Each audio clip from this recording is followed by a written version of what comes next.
ദൈവനാമം മഹത്വപ്പെടുമാറാകട്ടെ. സമാധാന സന്ദേശത്തിലൂടെ എന്നെ ശ്രദ്ധിക്കുന്ന എല്ലാ പ്രിയപ്പെട്ടവർക്കും വീണ്ടും വരുന്നവനായ ക്രിസ്തുയേശുവിന്റെ നാമത്തിൽ എൻ്റെ സ്നേഹവന്ദനം. 1 തിമോഥെയോസിന്റെ ലേഖനം 1-ാം അധ്യായം അതിൻ്റെ 12-ാമത്തെ വാക്യം, എനിക്ക് ശക്തി നൽകിയ യേശു ക്രിസ്തു എന്ന നമ്മുടെ കർത്താവ് എന്നെ വിശ്വസ്തൻ എന്നെണ്ണി ശുശ്രൂഷയ്ക്ക് ആക്കിയതുകൊണ്ട് ഞാൻ അവനെ സ്തുതിക്കുന്നു.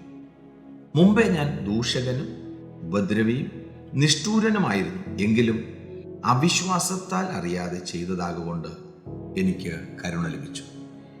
തിമോഥെയോസിന്റെ ലേഖനത്തിൽ പറയുകയാണ്, എന്നെ ശുശ്രൂഷയ്ക്ക് വിളിച്ചത് ഞാൻ വിശ്വസ്തൻ എന്ന ദൈവം കണ്ടിട്ടാണ്. അവിടെ ഒന്നുകൂടെ ഓർമ്മപ്പെടുത്തുന്നു, ഞാൻ ഇറങ്ങിയതല്ല, ദൈവം എന്നെ വിളിച്ച് ഇറക്കിയതാണ്. അടുത്ത ഭാഗം പറയുന്നത് ഇങ്ങനെയാണ്, എൻ്റെ പഴയ ചരിത്രത്തെക്കുറിച്ച് അവിടെ പറയുന്നുണ്ട്.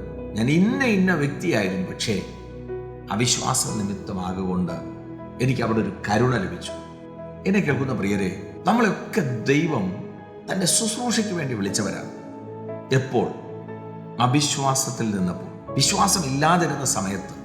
വചനം പറയുന്നു, ദൂഷകനും ഉപദ്രവിയും നിഷ്ഠൂരനുമായിരുന്നു. ക്വാളിറ്റിയെ കുറിച്ച് പറയുകയാണ്. ഇങ്ങനെ സ്വഭാവം ഉണ്ടായിരുന്നപ്പോൾ നമ്മെ ദൈവം വിളിച്ചു. വിളിച്ചതിന് ശേഷം അങ്ങനെ സഞ്ചരിക്കാനല്ല, ദൈവം വിശ്വസ്തൻ എന്നെണ്ണിയിട്ടാണ് വിളിച്ചത്. പ്രിയരെ, ഗനസരത്ത് തടാകത്തിന്റെ കരയിൽ വല കഴുകിക്കൊണ്ടിരുന്ന ഒരു മനുഷ്യനെ ദൈവം വിളിച്ചത് ദൈവത്തിന് ഇഷ്ടം തോന്നിയിട്ട്, കരുണ തോന്നിയിട്ട്, വിശ്വസ്തൻ എന്നെണ്ണിയിട്ടാണ് വിളിച്ചത്. ഇതുപോലെയാണ് നമ്മയൊക്കെ ദൈവം വിളിച്ചിരിക്കുന്നത്. അത് നമ്മുടെ കഴിവ് കണ്ടിട്ടല്ല, നമ്മുടെ മിടുക്ക് കണ്ടിട്ടല്ല. ദൈവത്തിന് നമ്മളോടൊരു ഇഷ്ടം തോന്നി. അതാ ഇവിടെ പറയുന്നത്, അവിശ്വാസിയായിരുന്ന എന്നോട് ദൈവത്തിനൊരു കരുണ തോന്നി. വല കഴുകിക്കൊണ്ടിരുന്ന ശീമോനോട് ദൈവത്തിനൊരു കരുണ തോന്നി, ഒരു മനസ്സലിവ് തോന്നി.